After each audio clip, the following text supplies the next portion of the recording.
Hello and happy day. Welcome to my next episode of Beyond the Barn, where I introduce you to fellow young people in agriculture. Today I am talking with Hailey Pipher, who goes by She Likes Milk on all social media channels.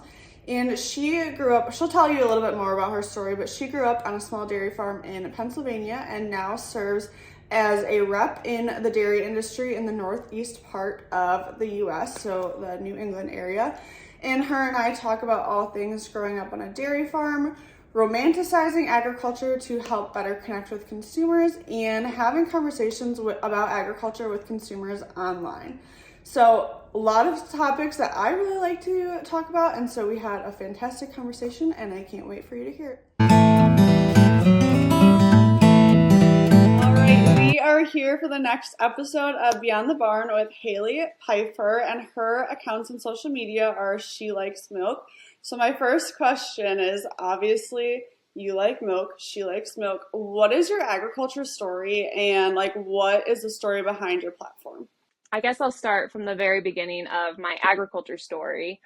So I'm in upstate New York, and I grew up on my family's dairy farm about 3 hours south of where I live now, right on the Pennsylvania border. My family milked 60 jerseys in a parlor, and that was my whole childhood. And honestly, I didn't see much significance or novelty behind living on a farm, living in a rural area. It's just like the everyday norm, and I guess you don't really see or appreciate the significance behind living on a farm. It's just everyday life.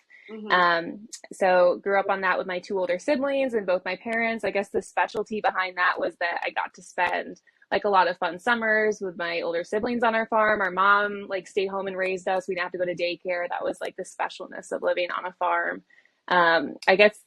I think a lot of people romanticize growing up on farms too. And I think maybe it's an unpopular opinion, but an honest one for me is growing up on a farm teaches you so much about hard work and great values and everything I still very much realize and reflect on today. But definitely, I'm sure there are points too, as a young girl, there are points where I didn't enjoy growing on a farm that a lot of people don't talk about, not being able to do certain seasonal sports because it conflicts with chore time, or my siblings and I getting picked up 2 hours late because machinery broke and my parents were late to picking us up, or leaving the driveway to go out to dinner finally as a family and there's a heifer standing on the other side of the fence and it's okay, we're not going to dinner. So a very unique experience in that sense.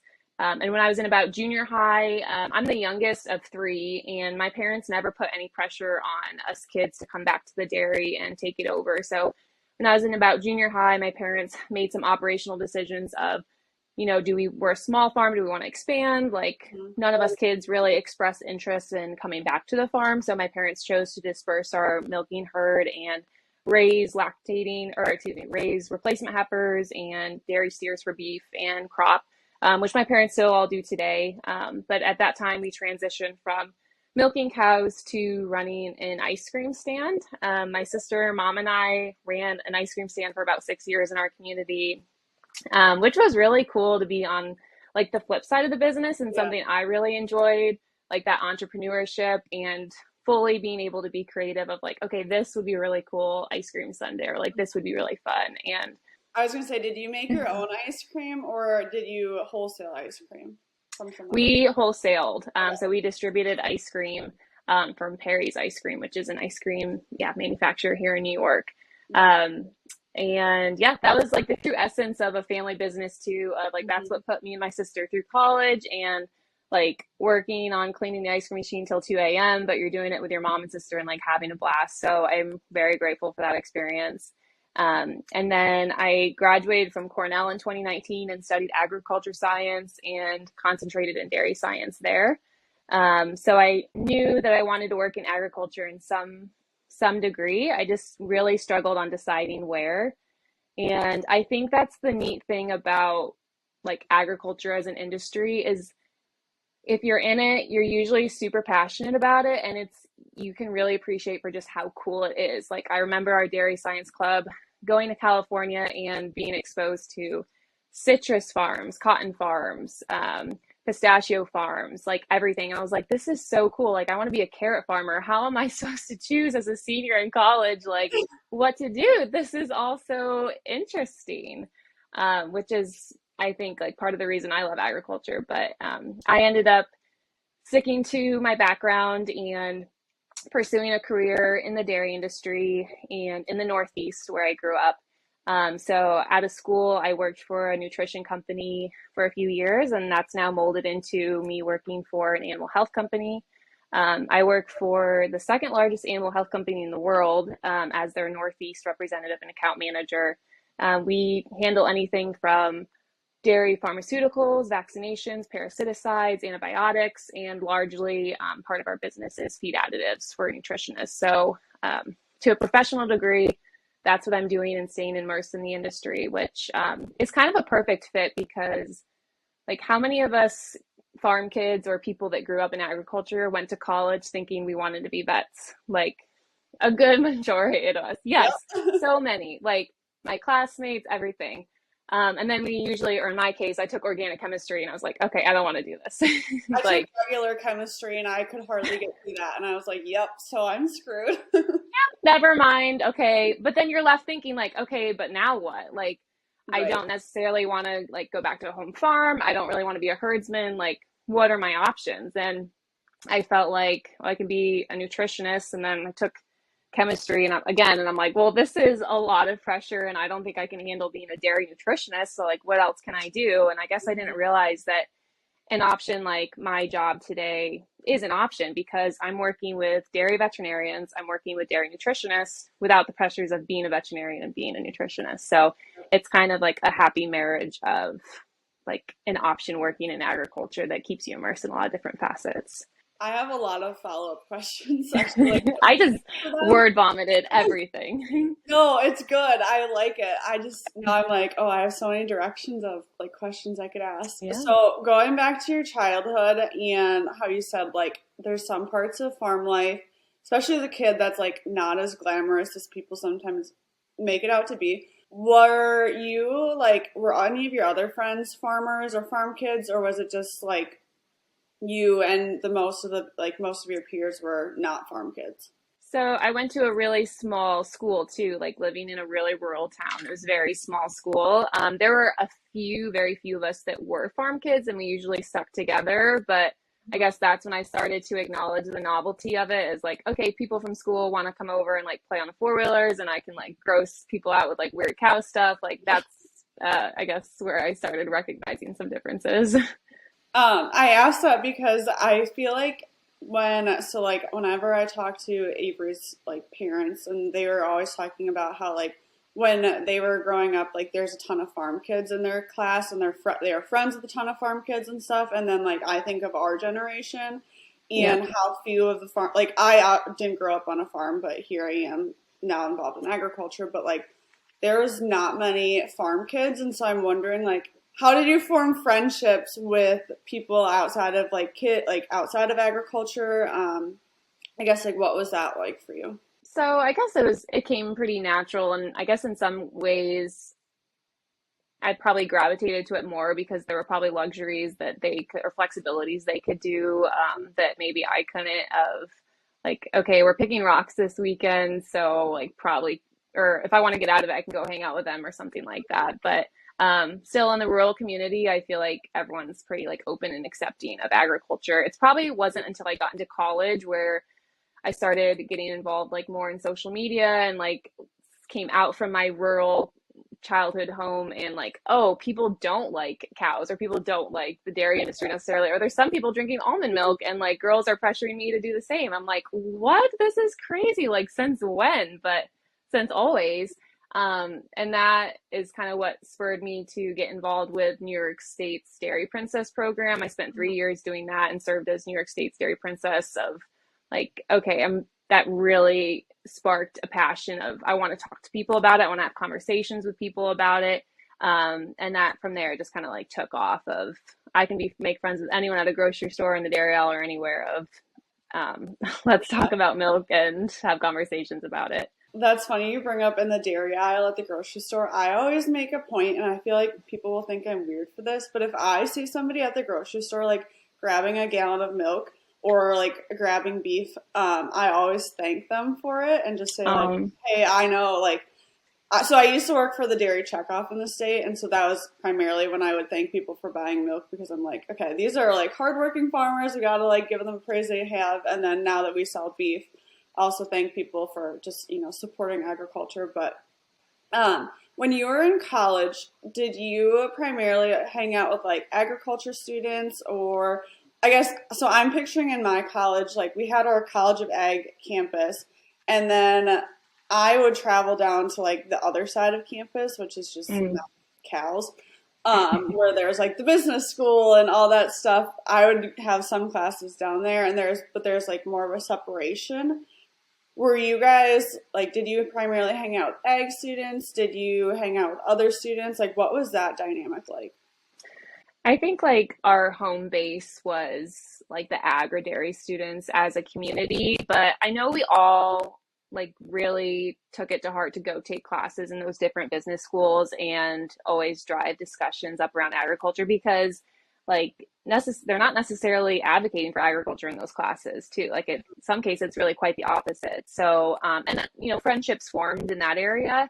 But I think you stick with what you're comfortable with and who you know, and there's just so much relatability between the ag community that's like your core friendship. Yeah, I had a very similar experience, I'd say, and like I had marketing classes in the business school, and obviously there's not to stereotype people, but you have the basic girls that are drinking their almond milk lattes and all that stuff, Mhm. and then I mean, I looked pretty basic when I was going down there. I had like my black parka on, my like boots, very basic looking girl too. And then we would talk and be like, introduce yourself to your class. And I'd be like, yeah, I'm an animal science major. And people would be like, what? So it's definitely, I think, a good thing for ag students to try and like push themselves to get outside of the ag bubble. But obviously, too, you're going to stick with the people that you have classes with and have the common interests as you. Definitely.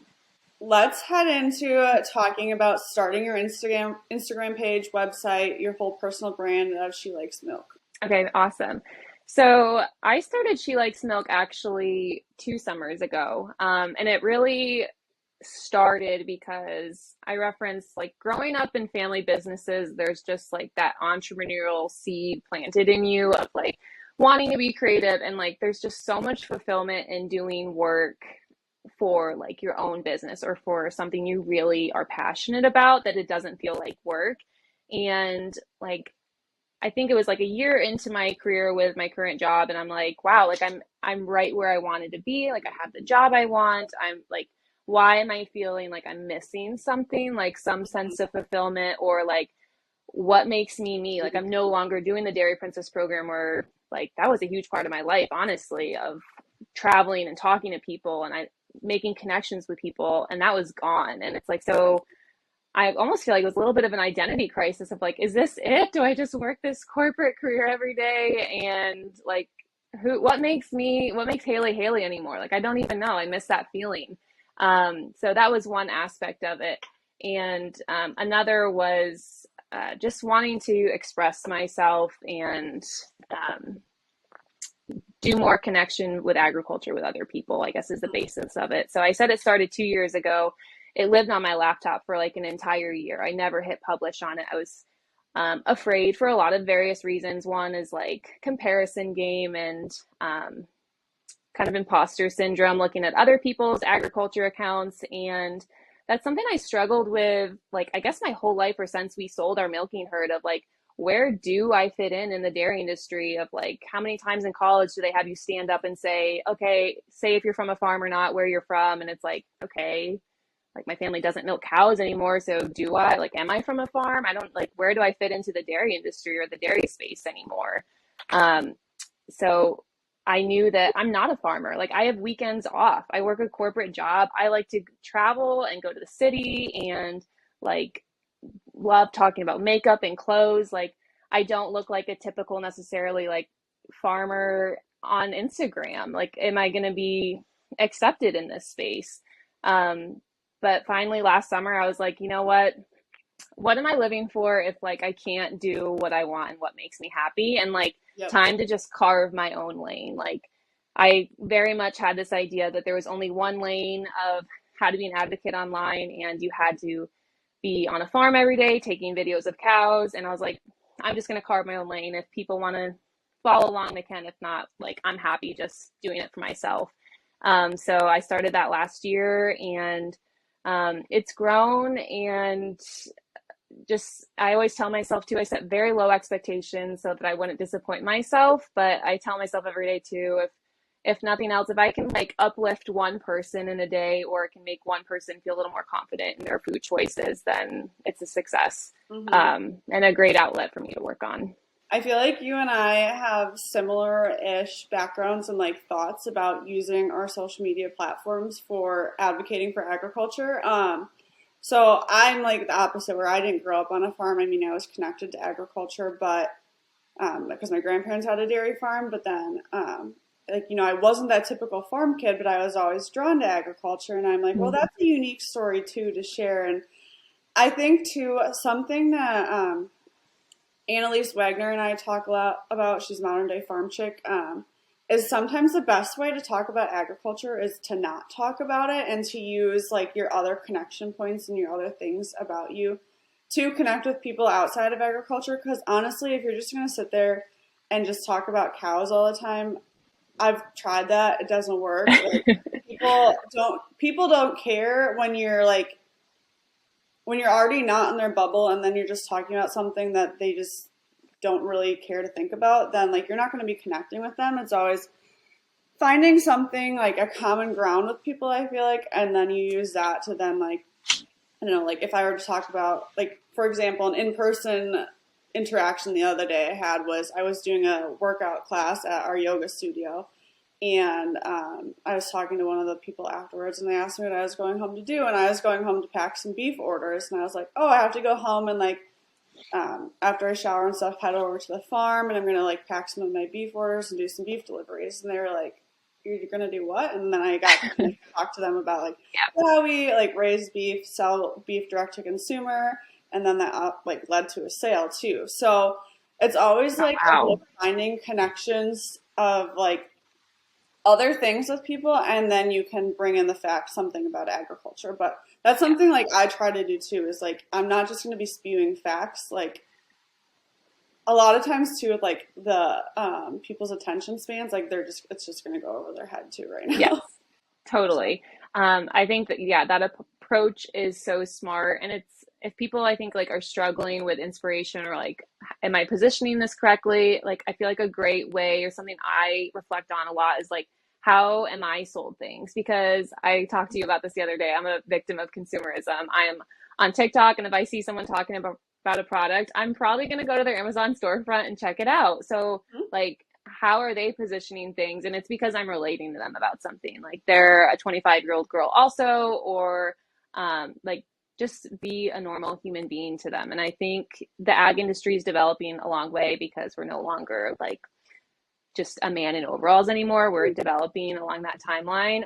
So it's encouraging to see everyone do it. I also wanted to like really kind of call out and emphasize in my brand just celebrating and romanticizing agriculture in the dairy cow. Like, I know it's easy as an industry to become frustrated with consumers that have the wrong idea of what we do in our products and food safety concerns, but and like not be like, agriculture is one of the most passionate fields ever. Like I've never seen people more passionate about what they do than the dairy industry and the agriculture industry. And we can't be upset with people for not sharing that same passion, because like they don't have the same experiences we do, in the terms of like when we step on a farm, we have like a physical like reaction or response to it. Like, and our chest opens up, or like we feel really good inside. Like it's, for me, it's a feeling in my chest. Like I love it because it connects back to nostalgia and my lifestyle and my home.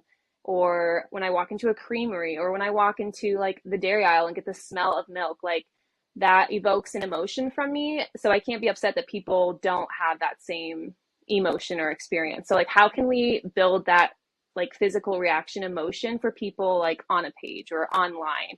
And it's just romanticizing that this is like an age-old tradition. We've had milk cows forever. It's part of our history in our life. I'm like, actually, it's like, it's not weird that we drink milk, or it's not weird that we like are involved in agriculture. It's actually like a very normal thing. And the cow is so beautiful, and look at like, crop going through the soil. Like there's just so much beauty to it. Like how can we encapsulate that to be like really attractive and sexy for a consumer? I like that marketing word. We always think of like how can you make something sexy even if it's not sexy. So Yes. I completely agree. What do you all like share on your page? I mean, I know what you share because I follow you and obviously, but like for people who don't follow you, what do you all talk about, share, etc.? A very slim amount of agriculture knowledge information. I feel it's small. Maybe some, people, it might be a lot for them, but I really don't talk about agriculture that much. I don't talk about my job or career much. Like I'm in a world of my professional career where it's like data, science, research, like all day long. And I don't even go there. It's really just basic lifestyle stuff, food. I post a lot of recipes, and trying to just kind of get people excited. Like I'm 25. I'm not like a professional chef. I can't make a macaroon to save my life, but I really enjoy cooking. And it's like something I make known on my page. Like, okay, I'm not trying to pass as a professional chef here. I just love food, and I love how it brings people together, and I love how it makes me feel, and I can express myself through it. I want those people to feel the same way. Like I want, when people come to my page, I want them to have the same feeling as like when you're scrolling through Pinterest and you see like a 7-layer monstrosity cake and you're like, I can probably make that. Like I want them to have the same inspiration and excitement about food on my page. And a lot of mental health and positivity too. Like I'm very open about talking about struggling with the winter blues, and I know you do the same living in Wisconsin and I do in northern New York. It's a struggle, and I hope I don't come across as like spreading too much positivity, like sickening of like, okay, how can she be happy every day? Like it's not easy. Like it's a fight. You have to wake up every day and choose to be happy, and like put that type of content and information like around you to help you get to that more positive mindset. What made you decide to share like those certain aspects of your life? Like, was there something that inspired you to share more positive mental health stuff? And then with your food, I'm assuming that your love of food obviously inspires that. And then obviously, I'm assuming you also use a lot of like dairy in your product or in your recipes Mm-hmm. that you share.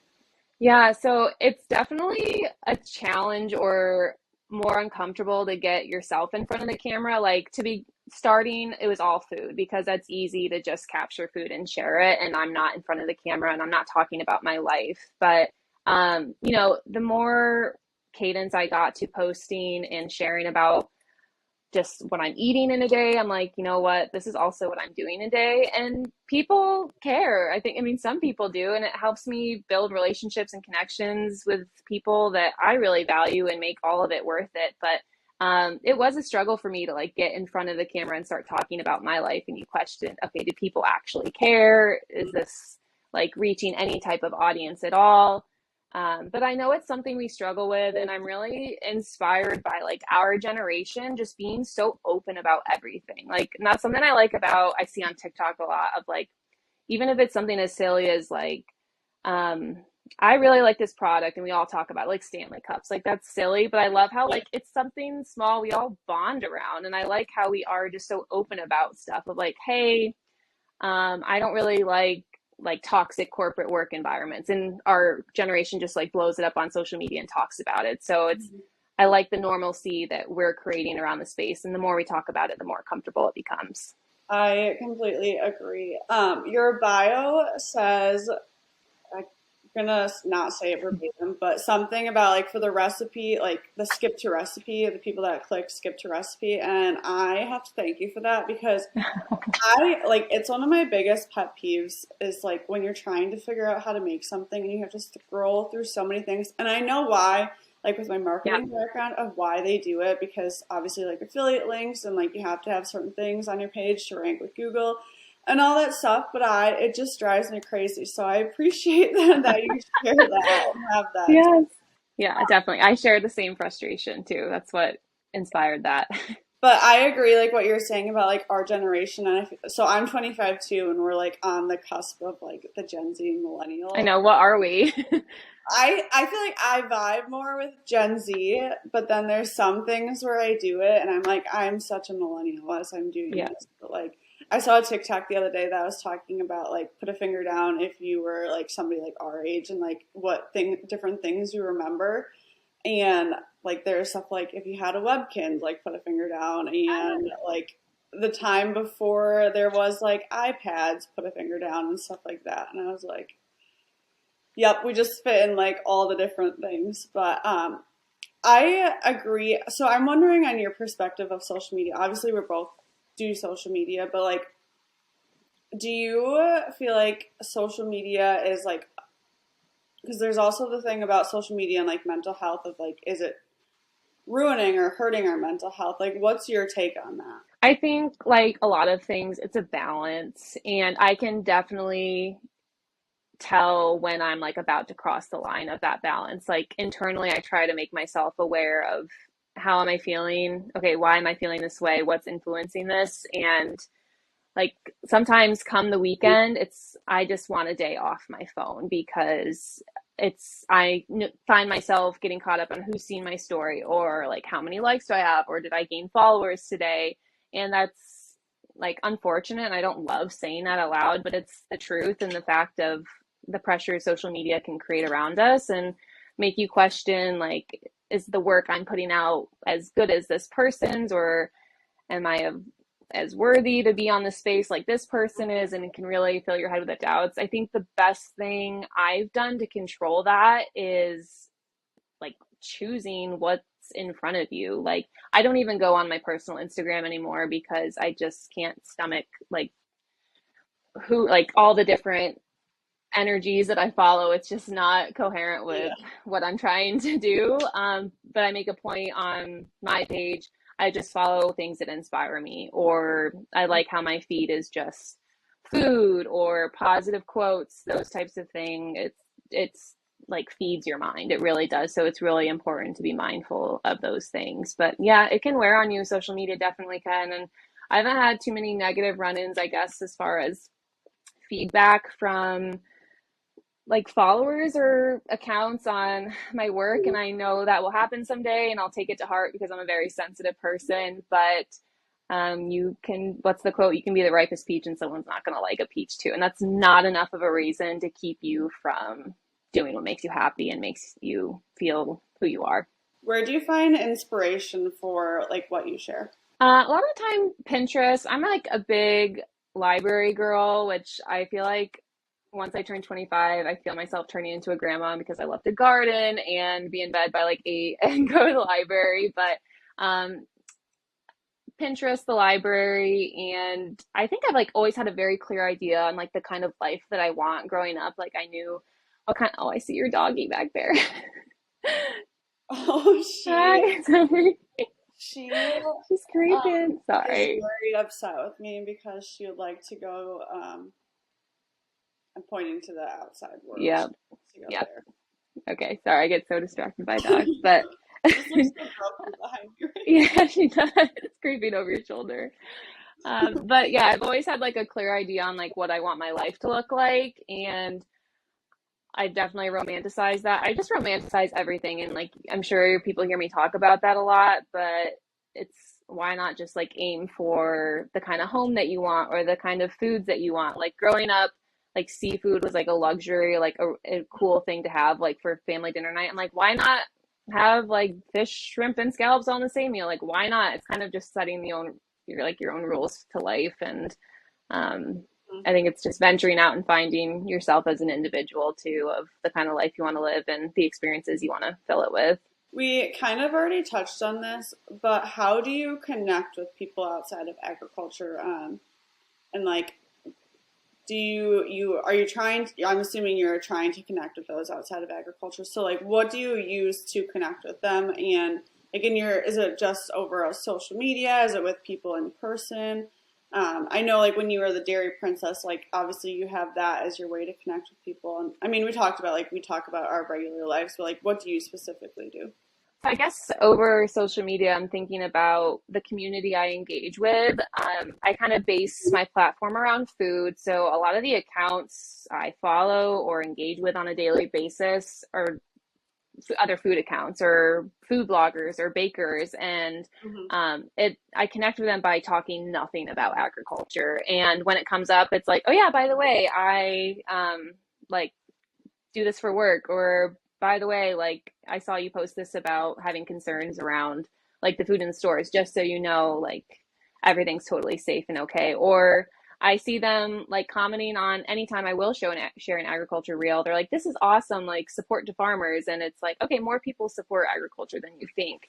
Yeah. But I do it like so inherently not through agriculture at all, and just connecting them as a human with empathy, finding a commonality, and I think just trying to be a gregarious person too, in person. Of I like you said of talking to people at the grocery store. I like to watch people shop, or maybe watch them read something on a milk label and then put it back. And I'm like, hey, just curious, like why you chose not to buy that, not to like be weird, but and they're like, oh, well, I saw it had this in it. I'm like, oh, okay, and then think having credibility on this is my background, this is what I know about it. And it's not so much like it's not my goal to convince everyone to be milk drinkers. I know that's my handle of She Likes Milk, but I love that we have food choices. If you love almond milk, like that's cool. If you enjoy the taste, like go for it. And that's what you want to spend your money on. I just have a real frustration when there might be people who find themselves in a tough financial space and for some reason they feel guilty or fear of giving their kid like the gallon milk from Walmart instead of the organic glass bottle. Like you should never feel fear or less of a parent or less of a healthy person because that's what you can afford. That's where my real advocacy wants to step in. I'm like smiling so much because that is like literally my thoughts too. And like, first of all, I love that you brought up empathy because I feel like it's really easy for people in general to go on the defense immediately if somebody says something maybe not even bad about agriculture, but just neutral or Yeah. like somewhat like anti is like people, it's so easy for people to go on the defense. But then I like to take a step back and think of like, okay, why might somebody think this? And another quote that I always think about too is like people don't like what they don't know. And so Mm. many people, especially our age, just don't know anything about agriculture. And that's to no fault of their own. I mean, truly, like people, the way that our like population and like we've all moved away from the farm or moved away from agriculture because that's the way that like life has gone and like we've allowed that to happen, which is fine. That's the Hmm. way that like it's progressed. But it's not like it's not really people's fault that they don't know. It's society's fault because that's the way that society has gone. And so we have to sometimes take a step back, empathize with the person of like why might they have this opinion or what might be going on in their world that might make them think that. And then use like find a connection point like you said and like what you're saying about like you don't want people to think that they can't buy milk if it's not the organic glass bottle from small creamery. And that's kind of how I feel like with beef too is like I would love if everyone would buy my beef, like that would be amazing obviously. But I also like I don't price myself too to be like exceptionally like super high price because I want people to know that like they can buy from a local farmer and too if they can't buy from a local farmer, the grocery store, like the stuff at the grocery store is still good for you. Like it's at the end of the day, like all beef is good for you, all dairy is good for you. And like talking about, yeah, what you're saying basically is like have empathy for people. People need to know that like you can still, regardless of what situation, socioeconomic status you are, like agriculture products are good for you. Like they're worth having in your life. They're worth feeding to your kids, to your family. So that's why I was like Yeah. smiling ear to ear because I'm like, yes, you get it, and I'm so happy to talk to somebody else that gets it because it's sometimes I feel like people just don't think that way, and so I appreciate that you are also Yeah. sharing that. Yeah. And that, me too. And it makes me so happy to know that there's a lot of us in the industry like framing our mindset and approach around that. And it made me think when you're talking about like the one negative comment I got on an agriculture post was someone saying like, oh, great, like you take the calf from their mom. That's horrible, the poor calf. And like initially, like blood boiling, like, oh, I'm on the defense, someone's attacking me. I'm so used to this. But it's like, hold on. This person doesn't like to, like, in a nutshell, this person has an issue with seeing animals mistreated. Okay. In every other sense of the world, that doesn't make them a bad person. That actually makes them like a good person. Mm-hmm. And guess what? Me too. And every other farmer, we hate seeing our cows like not treated well. So like the way to respond to them with empathy, as example, was I said back like, "Hey, I see you're like super passionate about animal welfare. Cool thing is, we both have that in common. I am too, and so aren't farmers. Like that's really cool that we're both passionate about seeing animals taken care of like really well. Like by the way, this is like a really cool thing. I don't know if you know this, but our industry actually has PhDs who specialize just in cow welfare. Like, how cool is that? Like, doctors in cow comfort. That's amazing. Mm-hmm. So, and it's like, how are they supposed to know that? But I'm not like ripping back to them on like, you, like, goodness, like, there's just no need for that. But just meet them in the middle on like, find that common thread. Okay, we both care about cow comfort. I think that's something, like, I know for myself, like, I had to mature to get to this standpoint of Mm-hmm. realizing that, like, people have these thoughts and opinions because of just, like, the way society has been and stuff. And, like, when I first started, I guess, advocacy, which was, I don't even know, like, I've always done some form of it, but, like, I would always get so upset when people would say something bad, and now I'm, like, to the point. And I mean, it happened like a while ago, but you're to the point now where like, okay, we also have to think like outside of ourselves and like outside of the scenarios. Your interaction reminds me of an interaction I had on TikTok where I said I was talking about like the Tart Dubai trip. Yes. How like I wish people would follow me because then they would learn about agriculture just like Yeah, I all saw that. I got to go to Dubai, and Bye. somebody commented and they're like, "Are you going to tell me about how the animals die?" And I responded and I was like, "Well, I'm mainly going to show you how like we take care of the animals." And they're like, "Okay, I'll follow you." And they did actually follow me. Wow. So it's just like a matter of like, I think people understand that like obviously animals go through the whole process to get to be what you have on your food or on your plate, but people also they want to know about farmers and want to know that we're taking care of the animals. And another thing too that this made me think of is like one thing that I always talk about is like another thing too is that like a farmer's job is to farm. So I talked about this a lot like when I worked at the checkoff organization is like a farmer's job is to farm, and like their role is not to be talking on social media all the time. Like yes, we have a lot of farmers that are on social media, and like major kudos to everyone that does that because that's not, if you look at a job description of a farmer, and granted there is no actual job description of a farmer, but they're taking care of the land, their animals, like their farm focused task, and it's not like also be a social media influencer or do marketing for agriculture. And so like the farmers that are doing that, like major props to them, but also it takes more than just farmers talking about agriculture to, I feel like, get that positive message about agriculture out. And so taking people like you and I, who maybe aren't farmers or aren't on the farm full time, and being able to talk about agriculture, that's just another positive voice to be able to help farmers do that job that's not really their job of marketing agriculture. Totally. And like I get so excited when I see like huge influencers with a blue check mark post that they're drinking milk or like enjoying like a nice big steak, and I'm always messaging them like, "Ah, like that's awesome. Thank you."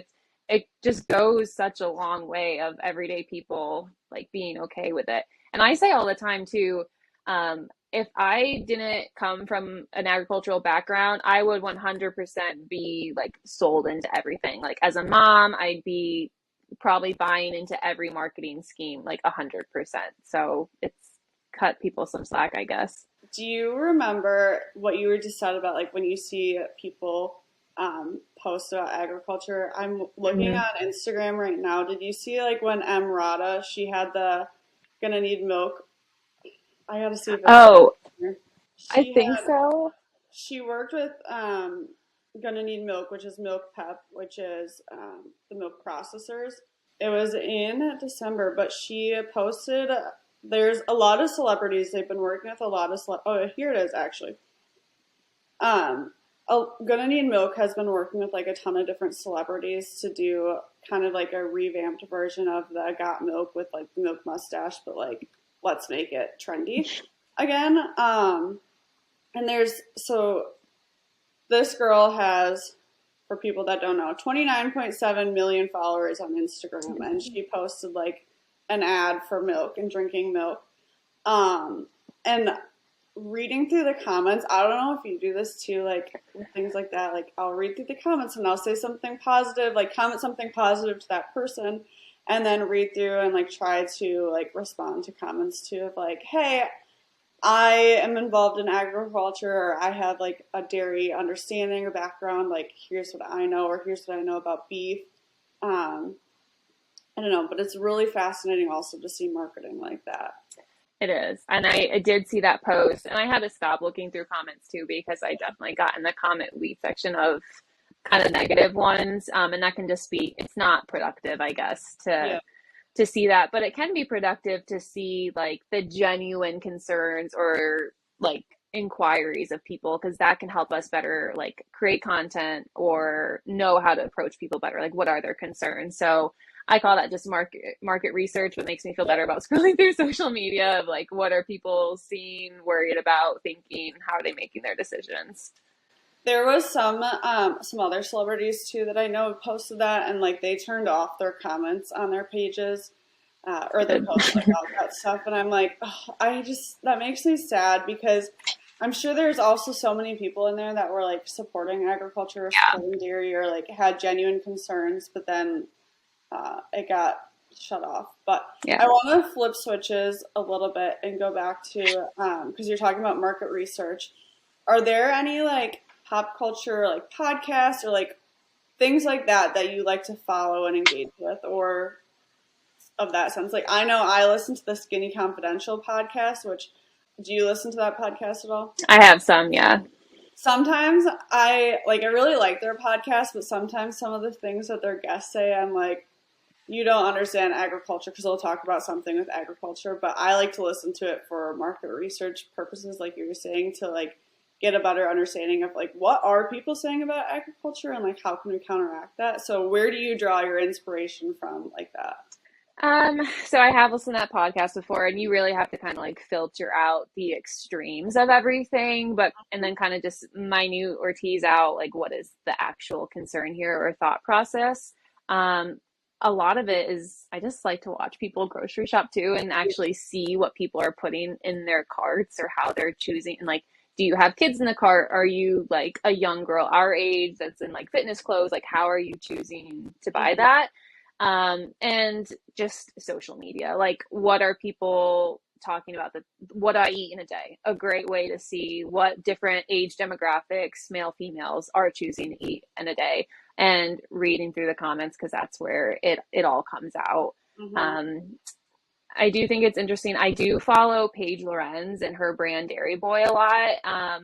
And again, there's like extremes to things, but I do really like that brand in the sense of like what it has done of Mm-hmm. getting that age group of young females living in Manhattan excited about like bragging about real food, real meat, real milk, like Yep.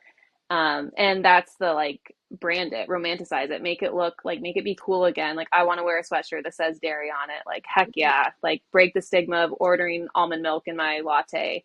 I think that's awesome. Like I know there's some people have maybe not love that brand, but all in all, look what it's doing. Right. Again, flipping switches. What do you do for your self-care routine? I'm curious. Ooh, um, a lot of different things. I'm like queen of self-care. I love self-care. Like if I just really do enjoy it. You have to when you live where you and I live. It's just dark and cold all the time, and it's always a constant battle and fight of like keep my brain on track to stay. Like last night, I thought I was having a great day yesterday. I stayed on track with my like schedule, but then last night I was like, I just feel like I don't know, I don't feel great. Like I just feel glum. I don't know why. And like those feelings are real. So self-care is definitely something I use to help that. Um, Reading, spending time off my phone, candles, like the littlest of things. Again, I'm going to say that word. You just have to romanticize, or like Hannah said on the one episode, find joy in the stupidest things. Like there's Yep. literally the smallest things, like going to the grocery store. Okay, I have to go get groceries, but instead I'm like, okay, I'm gonna get a coffee and I'm gonna stroll around and like pretend like I've got nothing going on and just like Mhm. there, self-care. Like I don't have, or people say I don't have time for self-care. It's like, well, like romanticize that, whatever you got to do. And if I have to clean my house, okay, I'm gonna put music on and light candles and I'm cleaning my house. Or just you, it's the mindset of choosing to find joy, like you and Hannah talked about, of uh, anything. I will find a way to try to make it positive and enjoyable. What are some of yours? Well, like today I had to go to the grocery store, and so we have this local grocery store chain called Festival Foods, and it's my absolute favorite grocery Mm, store. And like the workers are so kind and everything, and like I purposely like shifted my stuff. Like I will end my like work day later today because I wanted to go grocery shopping this morning when there was like not a lot of people there. They had just freshly stocked the shelves. Like I was like, I know I will feel so much better when I go to the grocery store and like make a little day out. Well, it's like an hour yeah. out of it, but half hour out of it. But like put a little bit more energy into like being present there. And so like that's what I did today. I also focus a lot on fitness and like working out every morning. I'm also a very like anxious, tightly wound person, and like I need to get my energy out in the morning of like working out, like moving my body. Otherwise, if I'm just like, I shouldn't say just sitting around, but if I'm having to sit all day, like for the rest of the day, I will be so anxious. So Yeah. self-care, working out every day is a priority for me. And then we have a hot yoga studio in town, and going there in the winter is a godsend because it's warm. You walk in, it's warm, it's humid, like the vibes are immaculate in there. And so like that's a good self-care moment for me too. Love that. That's, I think, so important. And I did invest in a Peloton this fall. And same way, like I need to do that in the morning. And I think it was this week, I like took an early phone call for work before I worked out. And I was like, my day's ruined because I didn't stick to my schedule. I didn't work out before this. And then I like fell down a rabbit hole of continuing work instead of working out. It's just, at this point, I used to struggle with wanting to do it for how I looked. And at this point, it's totally for my brain to keep myself sane. Like I depend on those endorphins to get me through my day during these dark winter days, entirely. And I think it's unique. It reminds me of the conversation you and Hannah had on this show, was talking about living in a rural area. Like where I live now, I used to live like in a college town. I could go to the gym and take any different type of bar class, yoga, like hot yoga. I've always wanted to do that. Sounds amazing. But I live like a half hour from that now. So it's like work out at home or like pick the one day a week to go to the gym. Yep. So it's more of a fight and a challenge for those of us living in rural areas like you and I do, of like finding those luxuries and working them into our everyday life. I agree. I'm very fortunate where so I actually only live like a half hour away from where I went to college, which is also like the capital city of Wisconsin. And so I'm like very close to a lot of things like that, which is why I always talk about like I'm rural-ish because like we are a rural community, but I know there's a lot more extremes to what we Yes. have. But I agree with like it's sometimes it can be a challenge. Actually, what Avery and I were talking about the other day is I don't know. Well, you posted the other day you have like a really cute restaurant, like the Italian restaurant that you guys went to. Yeah. But we were talking as like we have a bowling alley in town. If we want to like stay in town to go do something, like we have the bowling alley or the bar. And like yes, we go to the bar quite often, I would say, especially in the winter because we just need to get out of the house. But like it's hard in small communities and rural communities. Like if you don't want to go sit at the bar or like finding events, especially in the winter to do is Yeah. like, so that's been like a priority of mine is like find something fun to go and like look forward to on the weekends, which helps with the winter blues as Yeah. well. But Definitely. we do have it's like a golf simulator thing I think coming to town, which I'm very Oh, curious. Like somebody they bought an old bar It used to be like one of the best places to get soup in town, actually, and they ended up selling their business. And then these two brothers bought it, and they're going to put like a golf simulator, and I am like all for that because it's just something fun and different to do. So I mean, I love Exactly. golf, but I'll definitely attempt it, I guess. Exactly. That's, yeah, the best attitude to have. That actually sounds exciting. Like you said, something different, like that you're not going to find elsewhere. What do you wish consumers our age knew about agriculture?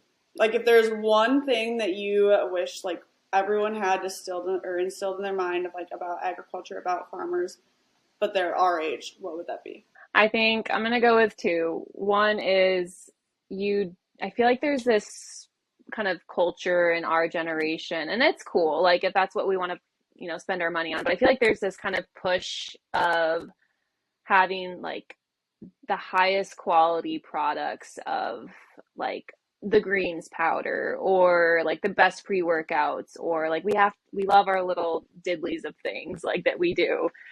We love products and it's like keep it simple. Like you don't need to stress and spend all your money on like the best of the best. Like if you can afford Walmart milk, then great. That's what I drink. Like that's, Hmm. don't stress yourself over financially about trying to find the best products because that is something I see in the comments of people seeing like a fitness influencer and it's like, what pre-workout do you use? And they tell them it's like, oh, it's so expensive. And it's like, okay, that's okay. Like these poor girls are so stressed because they can't afford this influencer's pre-workout. I'm like, it's fine. There's other stuff available. And the other one being like where people in agriculture are amongst you, like farmers are amongst you, like their kids go to school with your kids. They're at the grocery store getting their groceries the same place you are. It's just we're normal people. And I love the influence of like New York farm girls. We like to wear makeup and we like cute clothes and we love clothing hauls and like all that normal stuff. Like we are the same people as you. And I think we're getting there as an industry, like I said, stepping away from the blue overalls and pitchfork and kind of breaking that stigma of we're everyday people just like you. And we're consumers of everything else too, like TikTok and Dubai trips with Tarte. Yeah. I wish, speaking of being influenced by people, I wish, like the blooms, all the girls like with their blooms, like greens. Yes.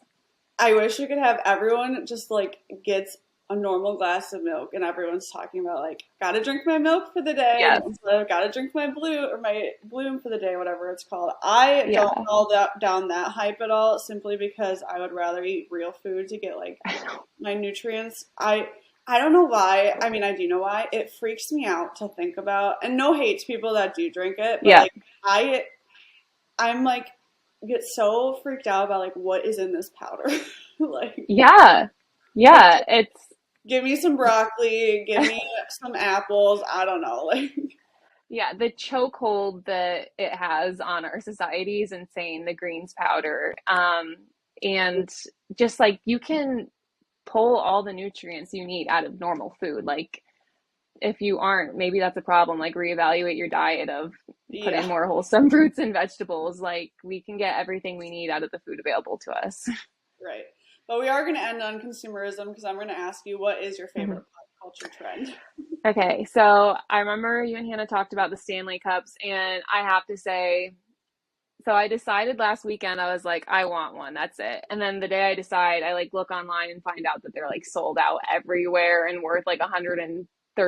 I'm like, oh my gosh! But I did find one on Amazon restocked that I ordered for normal price. But aside from the Stanley Cup, I'm really into the ice rollers for your face, and I think it's called gua sha. It's the jade stone that you use for like lymphatic. Um, I don't know, you push it around your face to sculpt your face. I'm sure it does nothing, but I add it into my morning skincare routine and it makes Yep. me feel put together and I like it. I like silly stuff like that. I'm sure it doesn't do anything, but makes me feel put together. I feel like at least with like the ice roller, like I don't know. I have been debating getting an ice roller and like using it for like after I'm done working out. So not necessarily for, because I think you're supposed to use it like right when you wake up to help with inflammation. I don't know. I haven't looked into it too much, but like to cool off after working out, like an Yeah. ice roller would be super nice. So I don't know, Yes. but I agree that there's a lot of things on it. Well, did you get your Stanley Cup yet? No, it comes tomorrow. Well, I want to know. I want to ask everyone. I haven't pulled the trigger on it if it's worth the hype or not. But I'm sure it's not. And I have so many cups, but every time I pick on myself, like, this is going to be the cup that solves all my problems and makes me drink more water. Like, I'm sure of it, and it probably will, but you have to indulge yourself sometimes. I agree. Well, before we log off, where can everyone find you, follow you, learn more about you, all those things? Yeah, so my handle on social media is She Likes Milk, no periods or spaces, just She Likes Milk. I'm on Facebook, Pinterest, Instagram, a little bit of TikTok, but I haven't gotten too into that. And my website is shelikesmilk.com. Perfect. Well, thank you so much for joining me on the Beyond. Well, if I could actually say the words, Beyond the Barn. I think this was a great conversation, and it's really great connecting with other young people in agriculture and sharing their stories. So, thanks for coming on. Yeah, thanks for having me.